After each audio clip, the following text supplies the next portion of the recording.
Hello everyone, welcome to NJEE classes. I am Vaibhav Rathod. Today we will see about number system, a very important topic from the class 9 point of view and from class 10th point of view. So let's start. Number system.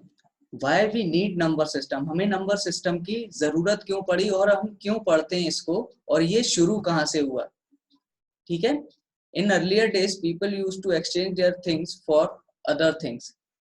पुराने समय में क्या होता था, लोग चीजों को अदला बदली करते थे, करेंसी कोई चलती नहीं थी, इसलिए नंबर सिस्टम इंट्रोड्यूस हुआ कि हम इतनी क्वांटिटी में कोई मटेरियल देंगे और आप हमें उतनी क्वांटिटी का दूसरा मटेरियल दीजिएगा. फॉर एग्जांपल, अगर मैं यहाँ पर एग्जांपल लूं कि सपोज कीजिए किसी को चावल की रिक्वायरमेंट है और उसके पास गेहूं उपलब्ध है, वीट उसके पास है सफिशिएंट अमाउंट में, तो वो क्या करेंगे, चावल वाले के पास जाएंगे, that we need required rice, we have wheat, so take sufficient amount of wheat from me and give that particular amount of rice to me, है ना. आप मुझसे उतने अमाउंट का गेहूं ले लीजिए और मुझे उतने अमाउंट का राइस आप दे दीजिए. ठीक है. नेक्स्ट लाइन जो शो कर रही है, the requirement for numbers primarily originated from the need of count. ठीक है. तो ये लाइन क्या शो कर रही है कि नीड ऑफ काउंट, यहाँ पर क्या होगा कि आपने 1 kg जो है आपने राइस की रिक्वायरमेंट दी, आपको राइस चाहिए तो आपने उतने अमाउंट का कोई भी जो एलिमेंट है वो आपने दे दिया है और उसके बदले में कुछ ले लिया है. ठीक है. The number used by people at that time was 1 2 3 to exchange their goods, है ना. तो जो काउंटिंग थी उतना अमाउंट हम दे रहे हैं, जैसा कि मैंने आपको एग्जांपल में बताया था कि एक्सचेंज करने के लिए ये इसकी जरूरत पड़ रही थी. Later number like natural number, whole number, rational number etcetera come into existence. उसके बाद क्या हुआ कि अलग अलग कैटेगरी बनने लगी, रिक्वायरमेंट के हिसाब से, अलग अलग इस्तेमाल के हिसाब से हमने नंबर सिस्टम को क्लासिफाई कर दिया, जिसमें हमारे बहुत सारे एलिमेंट्स आए, जैसे हमने बोला natural number, whole number, rational number, prime number etcetera. ठीक है. नंबर सिस्टम कब यूज करा गया first time? It was approximately introduced by our ancestors at 30,000 BC. ठीक है. तो ये 30,000 BC में इंट्रोड्यूस हुआ. लगभग उस समय जब जरूरत पड़ी तो लोगों ने गुड्स के आदान प्रदान को, है ना, चीजों की अदला बदली के लिए उन्होंने नंबर सिस्टम का यूज किया. Structure of number system. हमें नंबर सिस्टम पढ़ने के लिए उसके स्ट्रक्चर को समझना होगा कि क्या उसके स्ट्रक्चर में हमें चाहिए. ठीक है. तो सबसे पहला एलिमेंट जो है वो है बेसिक रिक्वायरमेंट. हमें नंबर सिस्टम पढ़ने के लिए बेसिक रिक्वायरमेंट क्या है? तो very simple, it is very simple. The basic requirement to understand number system is numbers. ठीक है. सबसे पहली चीज जो बेसिक नेसेसिटी है नंबर सिस्टम को समझने की, वो है नंबर्स. ठीक है. अगर हमारे पास बहुत सारे नंबर्स होंगे, then we will easily categorize that which kind of number it is. ठीक है. नंबर सिस्टम, इस नंबर सिस्टम में हम उसी टाइप के बहुत सारे जो कैटेगरी मैं बता रहा हूँ, जिसके बारे में हम अभी समझ रहे हैं कि हम नंबर सिस्टम में बहुत सारे नंबर्स को देखेंगे और उनको कैटेगराइज करेंगे कि ये अपने इस पर्टिकुलर स्पेसिफिकेशन के कारण ये इस एलिमेंट में आ रहा है. जैसे नेचुरल नंबर है तो ये क्यों है natural number, what kind of property it is possessing. ठीक है. तो बढ़ते हैं आगे. अब नंबर सिस्टम का क्लासिफिकेशन देखते हैं. Real numbers. Real numbers, it is simply said that every number present in this world is called real number except imaginary numbers. ठीक है. except imaginary numbers. all numbers present in this world except imaginary numbers are real. ठीक है. and in simple language we can say that real numbers is a combination of rational and irrational numbers. ठीक है. Real number क्या होते हैं? Combination होते हैं rational और इरेशनल नंबर्स के. ठीक है. फिर उसके बाद जब रैशनल नंबर्स को मैंने फर्दर कैटेगराइज किया तो फर्दर कैटेगराइज करने पर मुझे मिला कि रैशनल नंबर 2 पार्ट्स में डिवाइड हुआ, इंटीजर और डेसिमल्स में। ठीक है, जिन फ्रैक्शंस को हम डिवाइड करेंगे और उनका आंसर डेसिमल में आएगा, that will come under that category. और फिर ऐसे नंबर जो डेसिमल ना हो, जो पॉजिटिव भी हो सकते हैं नेगेटिव भी हो सकते हैं, रैशनल नंबर दोनों टाइप के हो सकते हैं, पॉजिटिव भी नेगेटिव भी। तो रैशनल नंबर का एक कैटेगराइजेशन क्या हो गया, इंटीजर, जिसमें कंप्लीट नंबर आ जाएंगे पॉजिटिव और नेगेटिव। फिर इंटीजर के बाद हमने देखा whole number, natural number, even number, odd number, prime number and last में कॉम्पोजिट नंबर। मैं वन बाय वन आपको सारी चीजें एक्सप्लेन करूंगा यहाँ पर इस वीडियो में, और इमेजिनरी नंबर्स का क्या रोल है नंबर सिस्टम में वो भी मैं आपको एक्सप्लेन करूंगा। नेक्स्ट स्लाइड की तरफ चलते हैं।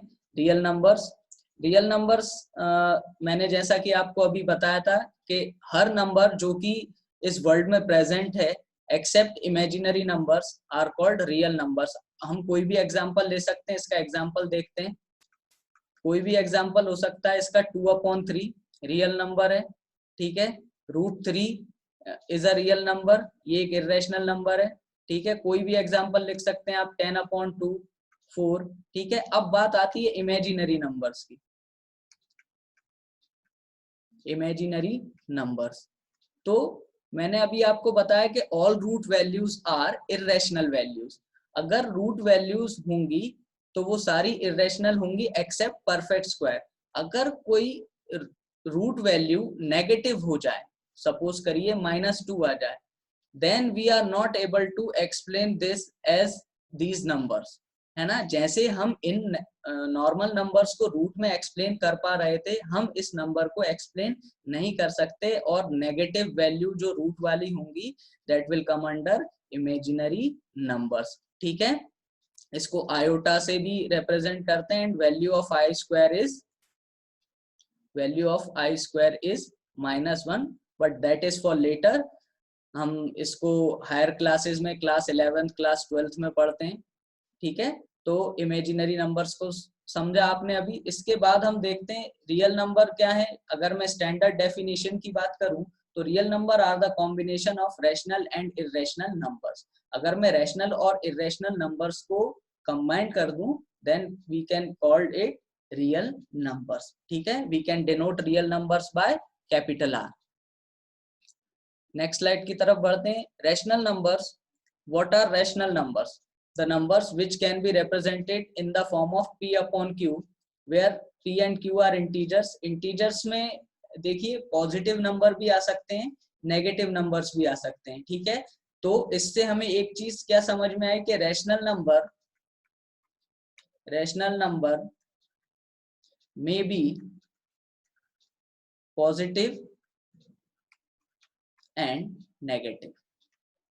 ठीक है, तो रैशनल नंबर कैसा भी हो सकता है, पॉजिटिव भी हो सकता है, नेगेटिव भी हो सकता है। ठीक है, इसके बाद Q की वैल्यू 0 नहीं होनी चाहिए। बस ये एक सबसे इंपॉर्टेंट फैक्टर है यहाँ पर कि Q की वैल्यू कभी भी नेगेटिव नहीं होनी चाहिए। तो अगर Q की वैल्यू नेगेटिव हो गई, कोई एक एग्जांपल लेते हैं रैशनल नंबर का, जैसे 2/3 ये एक रैशनल नंबर है। ठीक है, 5/2 एक रैशनल नंबर है। तो क्या होगा अगर Q नेगेटिव हो जाएगा? तो क्या होगा Q अगर नेगेटिव हो जाएगा? तो मैं एक एग्जांपल लेता हूं। व्हेन Q इज नेगेटिव, क्या हो जाएगा? जब Q नेगेटिव हो जाएगा तो 2/-5। इसके लिए मैं क्या करूंगा, जब ये डिनोमिनेटर नेगेटिव हो जाएगा तो इसे हम ट्रांसपोर्ट कर लेंगे। ये जो नेगेटिव साइन होगा ये ऑटोमेटिकली ट्रांसपोर्ट होके ऐसा लिखा जाएगा। ठीक है, तो ये पूरा का पूरा जो फ्रैक्शन है that will considered as a negative fraction. ठीक है, इसके बाद अगर Q 0 हो गया, यहाँ पर एक कंडीशन दी हुई है जिसे मैं अंडरलाइन कर रहा हूँ, integers P and Q are integers and Q must not be 0. Q is not equals to 0. कभी 0 नहीं होना चाहिए। अगर 0 हो गया तो क्या होगा? ठीक है, क्यों पॉसिबल नहीं है? हम क्यों इस चीज को बार बार पढ़ रहे हैं बहुत सारी क्लासेस में कि Q 0 क्यों नहीं होना चाहिए? तो देखते हैं एक एग्जांपल लेके। सपोज करिए आपने लिखा 2/0।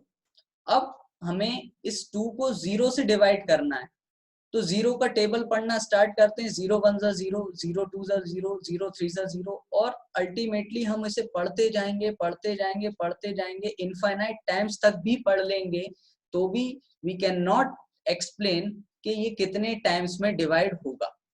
बात समझ रहे हैं आप लोग? तो इसलिए इसे नॉट डिफाइंड भी लिखते हैं। इस टाइप की कंडीशन अगर किसी क्वेश्चन में आ जाए तो उसे हम नॉट डिफाइंड भी लिखते हैं, या फिर इसे इस सिंबल से भी शो करते हैं।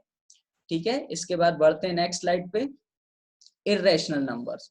इर्रेशनल नंबर ऐसे numbers that cannot be written in the form of p upon q are irrational numbers। ठीक है, पाइथागोरियन जो एक ग्रीक मैथमेटिशियन थे, उन्होंने सबसे पहले इर्रेशनल नंबर्स को ढूंढा था, इर्रेशनल नंबर्स को पहचाना था, उसके बारे में दुनिया को एक्सप्लेनेशन दिया था कि इर्रेशनल नंबर्स क्या होते हैं। ठीक है, इसके बाद इर्रेशनल नंबर्स मैंने बताया था, रूट वाली सारी वैल्यूज जो होंगी वो इर्रेशनल वैल्यूज होंगी एक्सेप्ट परफेक्ट स्क्वायर्स। इसका मैं एग्जांपल देता हूं। All root values are irrational except perfect squares. अब इसका एक एग्जांपल देखते हैं। यहां पर मैंने लिखे हैं √2, √3, √4। ठीक है, अब मैं √4 को इर्रेशनल क्यों नहीं लिखूंगा, ये इर्रेशनल क्यों नहीं होगा, क्योंकि √4 को अगर हम दिखाना चाहें that will be written as 2 into 2, 2 into 2, and we got 2 as our final answer, and 2 is a rational number। इसलिए हम रूट वैल्यूज में परफेक्ट स्क्वायर को छोड़ के चलेंगे, because perfect square values in root are rational numbers. ठीक है, example आपके सामने, फिर कुछ एग्जांपल मैंने यहाँ पर भी दिए हुए हैं, जैसे 1.5 दैट इज रैशनल नंबर। ठीक है, एक रेशियो बन रहा है ना। इस तरह से भी हम इसको समझ सकते हैं कि जब भी हम रेशियो को देखेंगे, किसी भी नंबर्स को, किसी भी फ्रैक्शंस में अगर हम रेशियो देख पाए, दैट इज कॉल्ड रैशनल। ठीक है, इर्रेशनल वैल्यूज जो होती हैं उसमें इस टाइप का कोई भी रेशियो नहीं होता। इर्रेशनल वैल्यूज जो होती हैं वो होती है नॉन टर्मिनेटिंग, नॉन रेकरिंग, जबकि रैशनल नंबर्स के जो डेसिमल एक्सपेंशन होता है वो होता है टर्मिनेटिंग। रेकरिंग हो सकता है पर नॉन रेकरिंग नहीं हो सकता। ठीक है, रेकरिंग और नॉन रेकरिंग को मैं सेपरेट एक स्लाइड में अभी समझाऊंगा थोड़े समय बाद। आगे देखते हैं नेक्स्ट स्लाइड में। इंटीजर्स। इंटीजर्स क्या है, अगर मैं एक नंबर लाइन फॉर्म करूं, ठीक है, एक नंबर लाइन में राइट हैंड साइड में सारे पॉजिटिव नंबर्स ले लूं अप टू इनफाइनाइट, और लेफ्ट साइड में सारे नेगेटिव्स नंबर ले लूं, सारे नेगेटिव्स ले लूं including minus infinite, then it is called integers. ठीक है, ये इंटीजर्स हो गया। इसके बाद हम देखते हैं नेचुरल नंबर। नेचुरल नंबर क्या होते हैं? Natural number it is also called as counting number, है ना। काउंटिंग नंबर्स जो होते हैं, जो हम बचपन से पढ़ते आ रहे हैं, जब से हमने पढ़ाई स्टार्ट की है 1 2 3 4, that is called natural numbers. ठीक है, हम पढ़ते तो आ रहे थे, लेकिन कुछ क्लासेस के बाद, जैसा कि मैंने आपको इस प्रेजेंटेशन के स्टार्टिंग में ही बताया था कि हम नंबर्स तो देखते आ रहे थे, लेकिन जब स्पेशल रिक्वायरमेंट पड़ी तब हमने उनको कैटेगराइज किया कि ये नेचुरल होता है, ये होल होता है, ये प्राइम होता है। इस हिसाब से हम कैटेगराइजेशन देख रहे हैं। जैसे बचपन में हमने पढ़ा था 1 2 3 4 5 6, ठीक है, तो उसके बाद हमें नेचुरल नंबर्स समझा, हमें समझ आया कि हमें नंबर सिस्टम में कैटेगराइजेशन मिला, तो हमने काउंटिंग नंबर्स को क्या बोला? Natural number. ठीक है, और नेचुरल नंबर्स होते हैं 1 2 3 4 starting from 1 and going up to infinite. ये 1 से स्टार्ट होते हैं और इनफाइनाइट तक जाते हैं। इसके बाद होल नंबर्स की मैं बात करूं, अगर मैं नेचुरल नंबर्स में 0 को और इंक्लूड कर दूं, then the numbers are called whole numbers. ठीक है, अगर मैं 0 को और इंक्लूड कर देता हूं यहाँ पर, तो जैसा कि आप एग्जांपल में देख सकते हैं 0 को इंक्लूड कर दिया यहाँ पर, तो 0 1 2 3 4 और ये भी इनफाइनाइट तक जाते हैं। ठीक है, बढ़ते हैं नेक्स्ट स्लाइड की तरफ। Odd numbers. ऑड नंबर्स क्या होते हैं? The numbers which can not be divisible by 2 completely. ऐसे नंबर्स जो कंप्लीटली डिविजिबल ना हो 2 से आर कॉल्ड ऑड नंबर्स, और सिंपल लैंग्वेज में अगर हम कहें इनको, तो ऐसे नंबर्स जो 2 से डिवाइड होने पर 1 रिमाइंडर दें इज कॉल्ड ऑड नंबर्स। आप एग्जांपल देख सकते हैं, जैसे मैंने लिया है 3 इज अ ऑड नंबर, मैं इसे अगर 2 से डिवाइड करूंगा तो 2 1s are 2, और यहाँ पर मुझे रिमाइंडर क्या मिला 1। तो हर ऑड नंबर यही कंडीशन, यही प्रॉपर्टी फॉलो करेगा। आप कोई सा भी ले सकते हैं ऑड नंबर, वो यही कंडीशन फॉलो करके रिमाइंडर में आपको क्या देगा, 1 देगा। ठीक है, तो the number which give 1 as a reminder when it is divided by 2, even number। इसी के ऑपोजिट डेफिनेशन मैंने जो पहले बोला था ऑड नंबर में, the numbers which are not divisible by 2 are called odd numbers. Even numbers क्या हो जाएंगे, the numbers which are completely divisible by 2 is called even numbers. ठीक है, तो जो एक तरीका और बताता हूँ आपको कि जो 2 का टेबल होता है that is also called even number. ठीक है, तो इवन नंबर क्या होते हैं, 2 4 6 8 मैंने आपको एग्जांपल दिए। और अगर मैं इनको डिवाइड करूं अगर मैं इसको 2 से, तो 2 2s are 4। यहाँ पर आप देखिए रिमाइंडर कितना मिला, यहाँ पर 0। तो ऐसे नंबर्स जो 2 से कंप्लीटली डिविजिबल हो जाएं उनको हम क्या कहेंगे, इवन नंबर्स कहेंगे। तीसरा इसमें एलिमेंट आता है जिसे हमने बोला प्राइम नंबर्स। तो प्राइम नंबर्स की डेफिनेशन को बहुत ध्यान से समझिएगा, ये बहुत इंपॉर्टेंट होते हैं। ठीक है, प्राइम नंबर्स क्या होते हैं, ऐसे नंबर्स जिनके सिर्फ 2 ही फैक्टर हों, एक तो 1 और दूसरा ये नंबर खुद। ठीक है, ऐसे नंबर्स जो किसी से डिविजिबल ना हो आर कॉल्ड प्राइम नंबर्स। ठीक है, तो इनके 2 ही फैक्टर होते हैं, 1 एंड द नंबर इटसेल्फ। या तो ये 1 से डिविजिबल होंगे या तो ये खुद से डिविजिबल होंगे। देखते हैं। और प्राइम नंबर्स की एक इंपॉर्टेंट प्रॉपर्टी और मैं बताता हूँ कि अगर हम प्राइम नंबर को लिख रहे हैं, जैसे सपोज कीजिए आपने 1 to 100 तक प्राइम नंबर्स लिखे, तो जो प्राइम नंबर हम लिखते जाएंगे एक शुरू से 2 3 5 7 11 13, तो उसके बाद हम एक प्रॉपर्टी और देखेंगे कि जो अगला प्राइम नंबर होगा वो पिछले वाले सारे प्राइम नंबर से भी डिविजिबल नहीं होगा। तो ये भी एक इम्पॉर्टेंट प्रॉपर्टी होती है इसमें।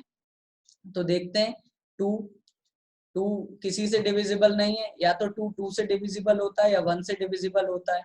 3 अब देखिए पिछले प्राइम नंबर से भी डिविजिबल नहीं है 3। अगर मैं 3 को लूं एज एन एग्जांपल, तो क्या हो जाएगा, ना तो ये 2 से डिविजिबल है ना, यानी पिछले प्राइम नंबर से डिविजिबल है, ना किसी और नंबर से डिविजिबल है। 3 1 से डिवाइड होगा और 3 खुद से डिवाइड होगा। 5 पिछले दोनों प्राइम नंबर से डिविजिबल नहीं है ना, 5 खुद से डिवाइड हो सकता है या 1 से हो सकता है। ऐसे ही 7 11 13 17 19।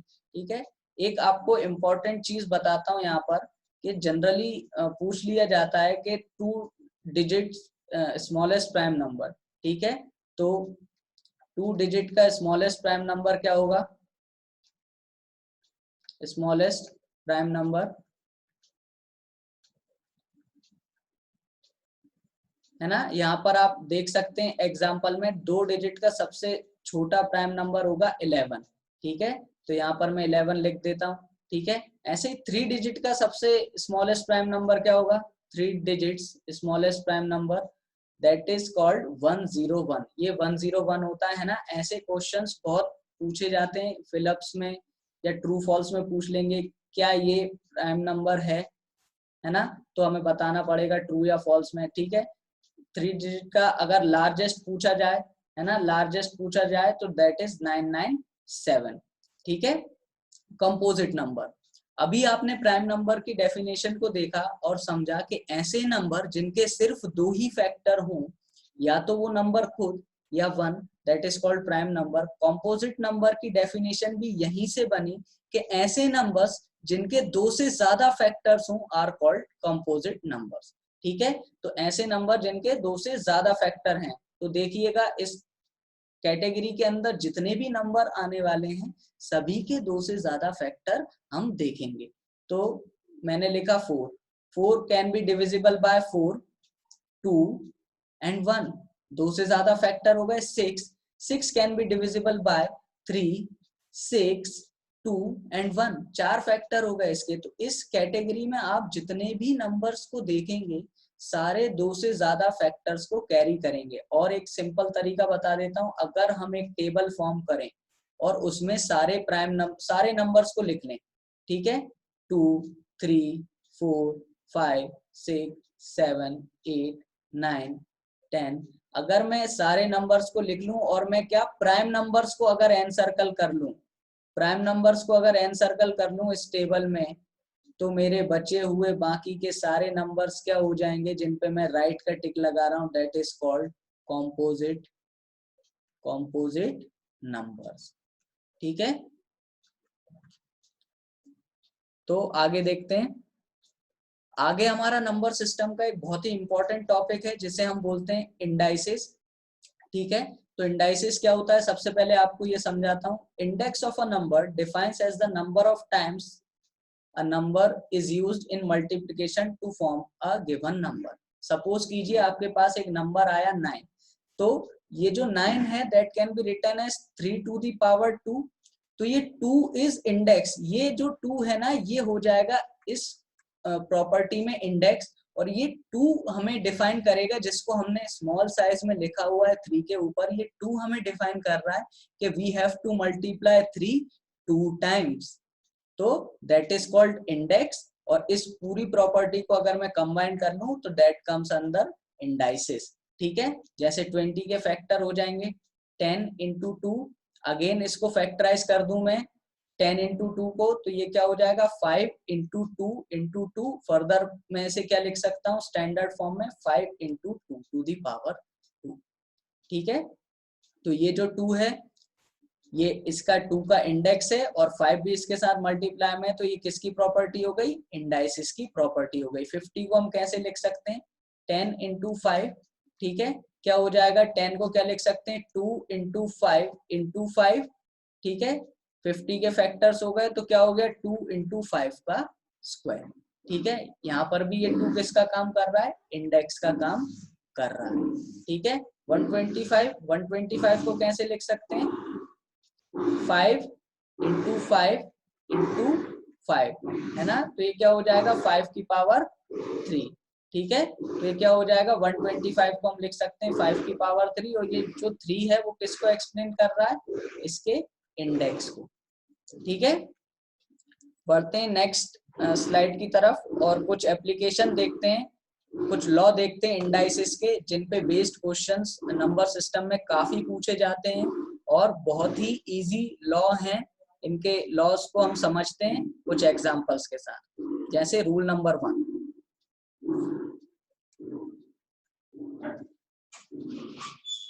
पहली रूल में हम देखेंगे अगर बेसिस सेम होते हैं, if basis are same then powers will be added in multiplication and subtracted in division. देखते हैं इस रूल 1 को, अगर a to the power m है इसका multiply a to the power n। अब देखिए दोनों के बेसिस सेम है यहाँ पर, तो यहाँ पर क्या हो जाएगा पावर्स का एडिशन हो जाएगा। ठीक है, इसके लिए मैं एक एग्जांपल लेता हूँ। ठीक है, क्या हो जाएगा अगर मैं लूं 2 की पावर 2 मल्टीप्लाइड बाय 2 की पावर 3, तो ये क्या हो जाएगा 2 की पावर 2 प्लस 3। ठीक है, अल्टीमेटली आंसर क्या मिलने वाला है 2 की पावर 5। ठीक है, रूल नंबर 2 क्या हो जाएगा यहाँ पर, इसी कैटेगरी में अगर मैं डिवीजन को अप्लाई कर दूं, अगर मैं डिवीजन को इंट्रोड्यूस कर दूं यहाँ पर, तो क्या हो जाएगा यही जो प्रॉपर्टी अभी जिसमें एडिशन हो रहा था, अब इसमें क्या होने लगेगा पावर्स का सब्ट्रैक्शन। ठीक है, इसका एक एग्जांपल ले लेते हैं। 2 की पावर 5 अपॉन 2 की पावर 2 क्या हो जाएगा 2 की पावर 5 माइनस 2 2 की पावर 3। ठीक है, फिर आते हैं रूल नंबर 3 की तरफ। ये रूल नंबर 3 क्या होता है, अगर a to the power m है, किसी नंबर की कोई पावर है या किसी वेरिएबल की कोई पावर है, हमने उसे देख लिया, और इस पूरे एक्सप्रेशन की भी कुछ पावर है, यानी a to the power m है और उसकी भी पावर अगर n है, तो पावर्स का क्या होगा मल्टीप्लिकेशन होगा। ठीक है, तो ये हो गया थर्ड रूल। इसके लिए मैं एक एग्जांपल देता हूं। ठीक है, तो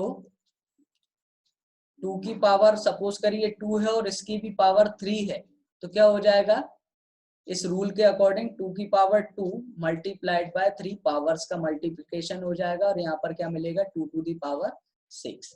ठीक है, इसके बाद हम देखते हैं रूल नंबर 4 क्या है। अगर किसी भी एलिमेंट या वेरिएबल की पावर 1 है तो हम उसे वैसा का वैसा ही लिखेंगे। There will be no change in that expression और दैट वैल्यू, है ना। इसके लिए एग्जांपल लेता हूं, if a to the power 1 we have then we will get a only. ठीक है, जैसे आप लिखते हैं 2 नॉर्मली 2, है ना। हमने एक एग्जांपल लिया, जैसे मैंने 2 लिख दिया रैंडमली एक नंबर लेके, तो 2 को हम कैसे एक्सप्लेन करेंगे, 2 की पावर 1। ठीक है, ये 4 कब बना होगा, जब 2 की पावर क्या हुई होगी, 2 हुई होगी। That means 2 multiplied by 2। अभी क्या हो रहा है, 2 मल्टीप्लाइड बाय 1 ओनली। इस कैटेगरी या इस लॉ के हिसाब से क्या हम एक्सप्लेन कर रहे हैं या क्या हम समझना चाह रहे हैं, दैट कि 2 का मल्टीप्लाई कितनी बार हो रहा है, 1 टाइम हो रहा है। 2 मल्टीप्लाइड बाय 1 सिंगल टाइम। ठीक है, अगले लॉ की तरफ आते हैं, फिफ्थ लॉ। फिफ्थ लॉ क्या है, अगर किसी भी एक्सप्रेशन की, किसी भी नंबर की या किसी भी वेरिएबल की कंबाइंड पावर 0 आ जाए, that will be considered as 1। Irrespective कोई भी हो, आप उसको डायरेक्ट देख के क्या लिख सकते हैं, 1 लिख सकते हैं। जैसे कोई एक एल्जेब्रिक एक्सप्रेशन है, उसकी मैं कंबाइंड पावर ले लूं 0 तो भी हम उसे 1 लिखेंगे। किसी वेरिएबल की पावर अगर मैं 0 ले लूं तो उसे भी हम क्या लिखेंगे, 1 लिखेंगे। और किसी नंबर की अगर मैं पावर ले लूं तो उसे भी हम क्या लिखेंगे, 1 लिखेंगे। ठीक है, इसके लॉ को मैं समझाता हूँ, a to the power 0 equals to 1। ठीक है, a to the power 0 equals to 1। एक बार और लिख देता हूँ, a to the power 0 equals to 1। अगर मैं एग्जांपल लूं, सपोज करिए आपने कोई पॉलिनोमियल या कोई एक एक्सप्रेशन सोचा 5x और इसकी पावर मैंने 0 रख दी, इररिस्पेक्टिव कि ये क्या है, कोई वेरिएबल इसके साथ है या कोई कांस्टेंट इसके साथ है, ये क्या देने वाला है, आंसर हमें 1 ही देने वाला है। ठीक है, नेक्स्ट लॉ क्या हो जाएगा, सिक्स्थ लॉ। अगर a अपॉन b है और दो कंबाइंड पावर इसकी है, इस फ्रैक्शन की m है, कंबाइंड पावर इस फ्रैक्शन की a है, तो क्या हो जाएगा, a की पावर m अपॉन b की पावर m। इसे हम ऐसे लिख सकते हैं। ठीक है, इसका एक एग्जांपल देता हूं आपको, जैसे मैंने लिखा 2 अपॉन 3 की पावर 2, तो क्या हो जाएगा, 2 की भी पावर 2 होगी और इसके डिनोमिनेटर में जो 3 लिखा है उसकी भी पावर 2 होगी। अल्टीमेटली ये क्या हो जाएगा, 2 की पावर 2 यानी 4 और 3 की पावर 2 यानी 9। ये आपका आंसर आ जाएगा। ठीक है, नेक्स्ट लॉ देखते हैं, नेक्स्ट लॉ क्या एक्सप्लेन कर रहा है। ठीक है, a टू दी पावर, अगर a to the power minus m है तो ये क्या हो जाएगा, किसी भी एक्सप्रेशन की या किसी भी नंबर की अगर पावर नेगेटिव हो जाए तो हम क्या करेंगे, उसका प्लेस चेंज कर देंगे। ठीक है, अब ये आपको ऐसे दिख रहा है नॉर्मली, तो हम इसे क्या करेंगे, फ्रैक्शन में ले जाएंगे और फ्रैक्शन में इसकी पोजीशन चेंज कर देंगे। अभी ये नॉर्मली लिखा हुआ है, मतलब ये न्यूमरेटर है किसी भी एलिमेंट का। अब अगर इसकी पावर को हमें कन्वर्ट करना है पॉजिटिव में, ताकि इसकी पावर हमें कैसी दिखे, पॉजिटिव दिखे, तो हम क्या करेंगे, इसकी प्लेस चेंज करके इसको कहाँ ले आएंगे, डिनोमिनेटर में ले आएंगे। जैसे 1 upon a to the power m हो जाएगा। ठीक है, इसका एक एग्जांपल देता हूं आपको, क्या हो रहा है इसका एक एग्जांपल, 2 की पावर माइनस 2, 2 की पावर माइनस 2, इसे हम क्या लिखेंगे, 1 अपॉन 2 की पावर 2। ठीक है, लास्ट लॉ और एट्थ लॉ जो है, जो आपको नंबर सिस्टम में जनरली देखने के लिए मिलेगा, वो है अगर किसी वेरिएबल की, किसी नंबर की पावर फ्रैक्शन में हो तो हम क्या करेंगे, वो हम इस एग्जांपल में देखते हैं। इस लॉ के अंदर हम समझेंगे कि अगर a to the power x upon y है, a की पावर है x अपॉन y, तब हम क्या करेंगे, इसे हम बोलते हैं yth root of a to the power x। ठीक है, ये जो भी डिनोमिनेटर में हमें लिखा हुआ मिलेगा ना, उस टर्म का रूट हमें फाइंड करना है। तो ये कैसे लिख सकते हैं, मैंने एक रूट का साइन लिया, y को बाहर रखा और क्या करेंगे, यहाँ पर a to the power x को अंदर लिख देंगे। इसके लिए एक एग्जांपल देता हूं मैं आपको, क्या हो जाएगा, मैं लिख लूं 2 की पावर 5 अपॉन 3, ठीक है। 2 की पावर 5 अपॉन 3, तो मैं क्या करूंगा, 3 को लिख लूंगा बाहर और 2 को कितने बार लिख लूंगा, 5 टाइम लिख लूंगा। 2 की पावर 5 अंदर रहेगा, ठीक है। इससे मुझे क्या समझ में आया कि ये जो 3 है ना, 3 के सेट में से इस रूट में से एक वैल्यू निकलेगी। जैसे 3 का एक सेट बना लेंगे ये 2 का, तो एक बाहर निकलेगा, ठीक है। जो 3 का एक सेट है उसमें से हम एक नंबर बाहर ले सकते हैं। तो यहाँ पे आंसर क्या हो जाएगा, 2 मल्टीप्लाइड बाय 2 इंटू 2, ठीक है। तो इस टाइप से हम इसे लिख सकते हैं। बाकी इसका एक्सपेंशन बहुत ही इजी है, आपको यहीं तक एक्सपेंड करना है बस, कि जो वाइथ रूट है वो हमें देखना है डिनोमिनेटर में क्या शो कर रहा है। बढ़ते हैं नेक्स्ट स्लाइड की तरफ। रैशनलाइजेशन, नंबर सिस्टम का एक इम्पॉर्टेंट पार्ट है रैशनलाइजेशन। और रैशनलाइजेशन हम क्यों करते हैं, सबसे पहले आप ये समझिए।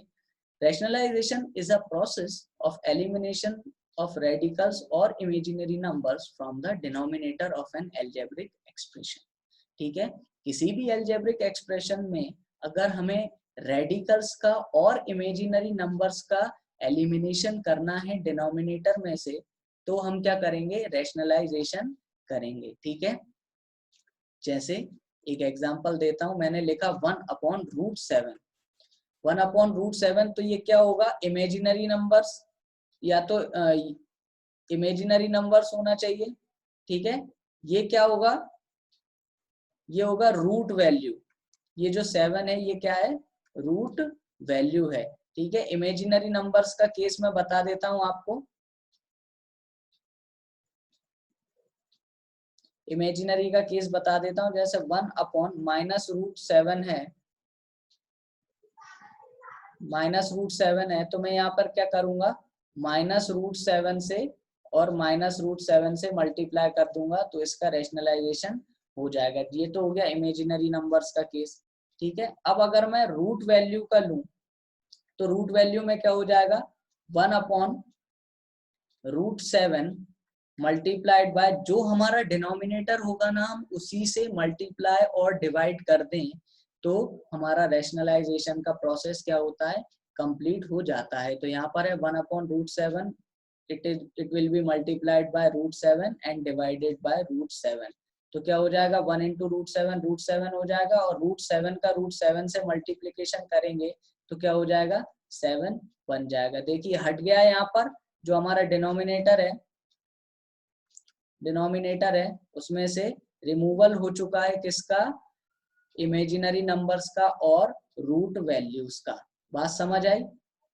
अब आपके दिमाग में एक क्वेश्चन अराइज हो रहा होगा कि अगर रूट वैल्यू ऐसी है डिनोमिनेटर में, तो अगर 2 रूट वैल्यू आ गई तो क्या होगा, 3 रूट वैल्यू आ गई तो क्या होगा, 4 रूट वैल्यू आ गई तो क्या होगा। तो मैं इसको भी एक एग्जांपल लेके सॉल्व करता हूँ आपके सामने, कि अगर मैं एक एग्जांपल लूं 1/√7 प्लस √2, तो प्रोसेस वही रहेगा जो मैंने सिंगल डिजिट के लिए बताया था अभी, और मल्टीपल डिजिट्स के लिए भी प्रोसेस सेम ही है, ठीक है।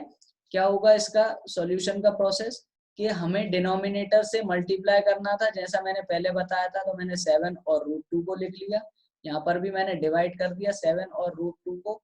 बस एक सिंपल सा चेंज है यहाँ पर ये साइन था प्लस का, ठीक है, यहाँ पर मैं साइन ले लूंगा माइनस का, ठीक है।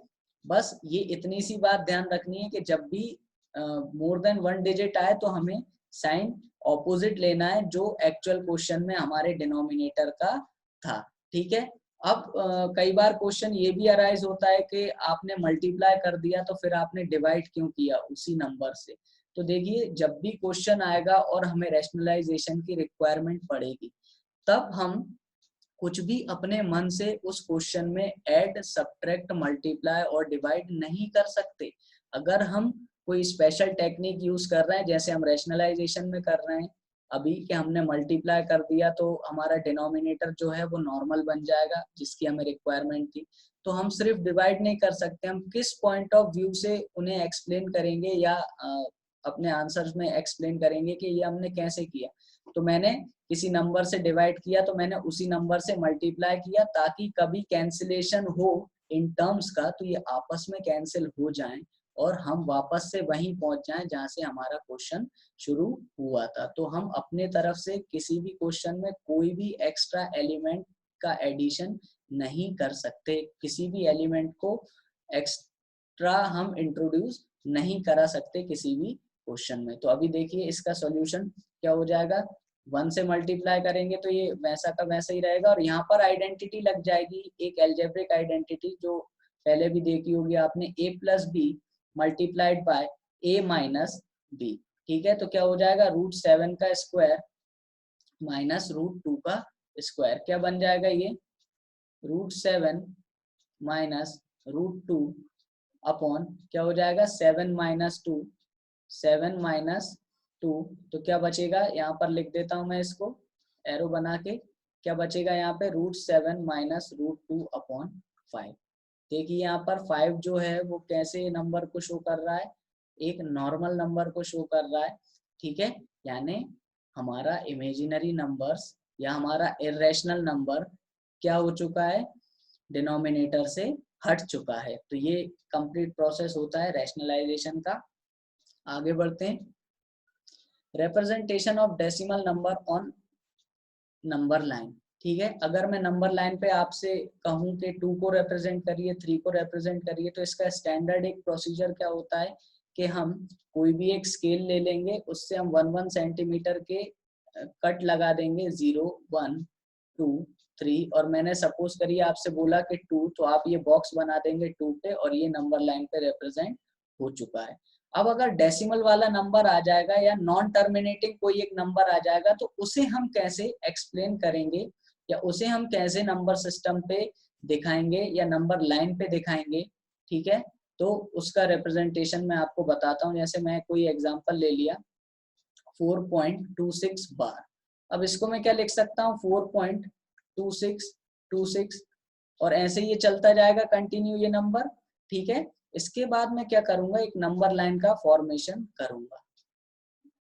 ठीक है, इस टाइप के क्वेश्चन को हम इजीली समझ सकते हैं कैसे, जैसे सपोज करिए आपके मोबाइल में कोई डेटा आया हो, कोई एक पीडीएफ फाइल आई हो और जब आपने उसे ओपन करा तो you find that there are very minute alphabets are there. अगर आपको कुछ माइन्यूट अल्फाबेट्स मिल रहे हैं तो आप क्या करते हैं, उसको स्क्रॉल करते हैं ऐसे ऐसे, स्क्रीन पे हम ऐसे रखते जाते हैं, स्क्रॉल करते जाते हैं। हमें इस नंबर लाइन को भी ऐसे ही स्क्रॉल करना है, जिससे हम अपने डिजायर्ड नंबर तक, जहां तक हमें जाना है, हम वहां तक पहुंच पाए। तो मैंने सबसे पहले एक नंबर लाइन का फॉर्मेशन किया, यहाँ पर मैंने लिखा 0 1 2 3 4 5 और नेगेटिव की तरफ भी हम आ गए, -1 -2 -3 -4। अब देखिए 4.26 यानी ये एक ऐसा नंबर है जो 4 से ग्रेटर है और 5 से स्मॉलर है। किसके बीच में आएगा, 4 और 5 के बीच में। तो अब हम स्पेसिफिक हो गए कि हमें किसके बीच में चलना है, 4 और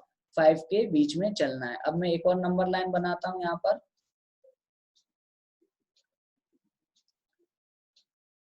ठीक है, तो ये क्या हो जाएगा 4.1 4.2 4.3 4.4। अब बहुत ध्यान से देखिएगा यहाँ पर 4.26, तो 4.2 से तो ये बड़ा है और 4.3 से ये छोटा है। तो अब हम किस पे फोकस करने वाले हैं, 4.2 पे और 4.3 पे। ठीक है, अब एक और नंबर लाइन का फॉर्मेशन करते हैं, क्या हो जाएगा 4.21 4.22 4.23 4.24 4.25 4.26 और ये क्या हो जाएगा 4.27। अब देखिए 4.262 4.262 4.26 और 4.27 के बीच में आया होगा। ठीक है, तो ऐसे हमें एक एक नंबर्स को चूज करना है, उसे हमें उस मोबाइल की कंडीशन के जैसे स्क्रॉल करना है और हमें अपना एक नंबर तक फाइंड करना है। ठीक है, फिर आगे बढ़ते हैं। यहाँ पर एक और नंबर लाइन का फॉर्मेशन करते हैं यहाँ पे।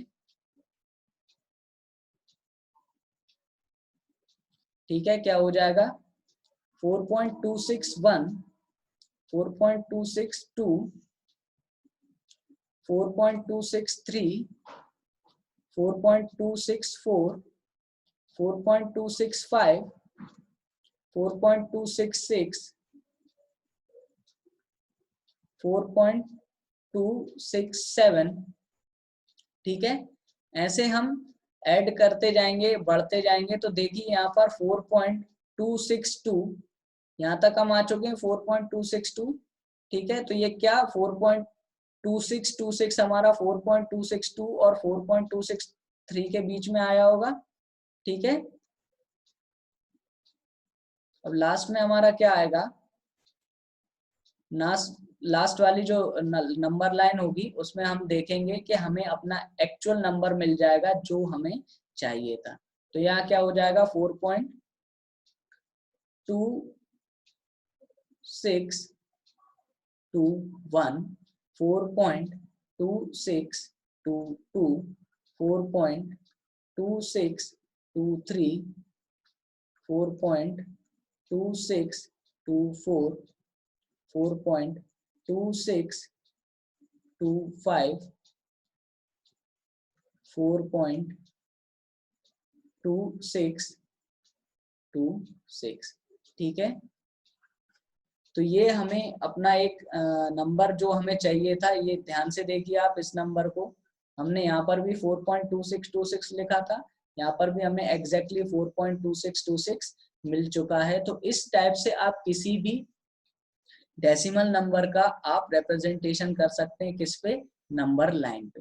ठीक है, अब आगे बढ़ते हैं नंबर सिस्टम की तरफ। और क्या है नंबर सिस्टम में, टाइप ऑफ डेसिमल एक्सपेंशन। ये बहुत इंपॉर्टेंट टॉपिक है नंबर सिस्टम में कि डेसिमल एक्सपेंशन कितने टाइप का होता है। सबसे पहले मैं आपको ये बताना चाहूंगा कि डेसिमल एक्सपेंशन क्या होता है। जब भी कोई डिवाइड होता है या कोई डिवीजन होता है तो डेसिमल एक्सपेंशन आता है। जैसे सपोज करिए आपने बोला कि 10 को डिवाइड करना है 5 से, तो 10 को 5 से डिवाइड करा, 5 2 जा 10। ठीक है, ये डिवाइड हो गया, रिमाइंडर 0 बच गया, तो हम इसे 2 भी लिख सकते हैं, 2.0 भी लिख सकते हैं। ठीक है, तो इस टाइप के एक्सपेंशन को हम क्या कहते हैं, डेसिमल एक्सपेंशन कहते हैं। ठीक है, तो पहला डेसिमल एक्सपेंशन होता है टर्मिनेटिंग। अभी जो मैंने आपको एग्जांपल दिया वो किसका है, टर्मिनेटिंग डेसिमल एक्सपेंशन। ठीक है, terminating decimal expansion. Terminating decimal expansion में क्या होगा, जो भी हमारा क्वोशिएंट आएगा ना वो टर्मिनेट हुआ होगा, मतलब वो डिवीजन कहीं ना कहीं किसी पॉइंट पर जाकर एंड हुआ होगा, जिससे हमें पता चला कि ये टर्मिनेटिंग डेसिमल एक्सपेंशन है।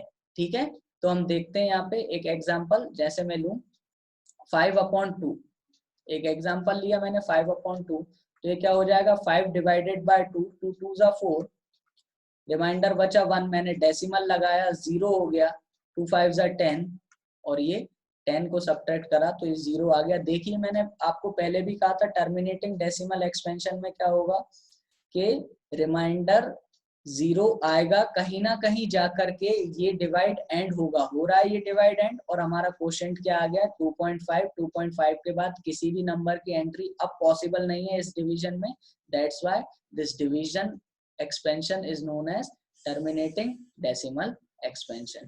ठीक है, बढ़ते हैं आगे। Non terminating decimal expansion. Non terminating decimal expansion क्या हो जाएगा, जब डिवाइड ना हो। ठीक है, नॉन टर्मिनेटिंग डेसिमल एक्सपेंशन, तो ये दो टाइप का होता है, आपको मैं बता दूं। सबसे पहला रेकरिंग, ठीक है, और ये होता है नॉन रेकरिंग। ठीक है, रेकरिंग में क्या हो जाएगा, मैं रेकरिंग का एक एग्जांपल दूं। सपोज आपको 10 को डिवाइड करना है 3 से, तो मैं यहाँ क्या करूंगा, 10 को डिवाइड करूंगा 3 से, तो 3 3 जा 9, माइनस किया 1 आया, मैंने डेसिमल लगाया 0 हो गया, फिर वापस से 10 बन गया। देखिए जहां से हम चले थे वहीं वापस पहुंच गए, तो ये 3 3 3 3 ऐसे रिपीट होता जाएगा। अल्टीमेटली आप इसे लिख देंगे 3.3 बार। तो ये क्या हो रहा है, नॉन टर्मिनेटिंग है, ये डिवाइड कभी एंड नहीं हो रहा। लेकिन ये डिवाइड में एक स्पेशल फैक्टर है कि इसमें जो डेसिमल के बाद वाली जो नंबर्स हैं वो बार बार रिपीट हो रहे हैं। तो इस टाइप के एक्सपेंशन को, डेसिमल एक्सपेंशन को हम क्या बोलते हैं, non terminating recurring decimal expansion. और एक सबसे इंपॉर्टेंट पार्ट जो आपको मैं बताऊंगा यहाँ पर, कि ये जो non terminating recurring decimal expansion देने वाले नंबर्स होते हैं ना, ये होते हैं rational numbers. These numbers are rational numbers, है ना। हम इनको इजीली रैशनल नंबर के फॉर्म में लिख सकते हैं। अब हम आते हैं non terminating non recurring. Non terminating की दूसरी कैटेगरी नॉन रेकरिंग। यहाँ पर मैं लूंगा सारी जो रूट वैल्यूज हैं, है ना, एक्सेप्ट परफेक्ट स्क्वायर, वो सारी नॉन रेकरिंग होंगी। और यहाँ पर मैं एक एग्जांपल लेता हूँ पाई की वैल्यू का, जिसको हम क्या बोलेंगे, 22/7। ठीक है, तो 22/7 को आप डिवाइड करिए, ये कभी भी डिवाइड एंड नहीं होगा। और यहाँ पर क्या होगा, कभी भी आपको कोई भी ऐसा नंबर नहीं मिलेगा जिसके इमीडिएट बाद वो ही नंबर आ जाए। जैसे सपोज करिए आपने इसको डिवाइड किया तो 3.142 आया, तो 3.142 के बाद कभी भी 2 नहीं आएगा इमीडिएट बाद। या हम सिंपल लैंग्वेज में मैं आपको समझाना चाहूँ तो ये क्वेश्चन ऐसा है जिसमें 22 कभी भी नहीं आएगा। जैसे यहाँ पर 10 रिपीट हो गया था रेकरिंग में, है ना, हमने 9 को माइनस किया, 1 आया, डेसिमल लगाया, वापस से 10 बन गया। इस क्वेश्चन में कभी भी हम 22 को नहीं देख पाएंगे आगे डिवाइड में। देखते हैं थोड़ा सा डिवाइड करके, 7 3 21, माइनस किया यहाँ पर मैंने, क्या बचा 1, डेसिमल लगाया, 0 आ गया, फिर 7 1 7, 7 आया, 7 आया, उसके बाद हमने उसे सब्ट्रैक्ट किया तो 3 बचा। उसके बाद डेसिमल का 0 लिया हमने, 7 4 28, माइनस किया, 2 आया, डेसिमल था तो 0, 7 2 14। ऐसे ही ये बढ़ता जाएगा बढ़ता जाएगा बढ़ता जाएगा और कभी भी ये एंड नहीं होगा। ठीक है, तो आज की क्लास का मेरा बेसिक पॉइंट ऑफ व्यू यही था कि सारे नंबर सिस्टम को इंट्रोडक्शन कराना आप सभी से, है ना, सारे नंबर सिस्टम की डिटेल आपको देना। ठीक है, इसी तरह हमारे और भी वीडियोस आएंगे जो मैथ्स के इस टॉपिक में आपको और भी एक्सप्लेनेशन देंगे, डिफरेंट डिफरेंट टॉपिक्स का, डिफरेंट डिफरेंट मटेरियल का। ठीक है, तो आज की क्लास बस यहीं तक, है ना। Enroll yourself at NG classes and do visit regularly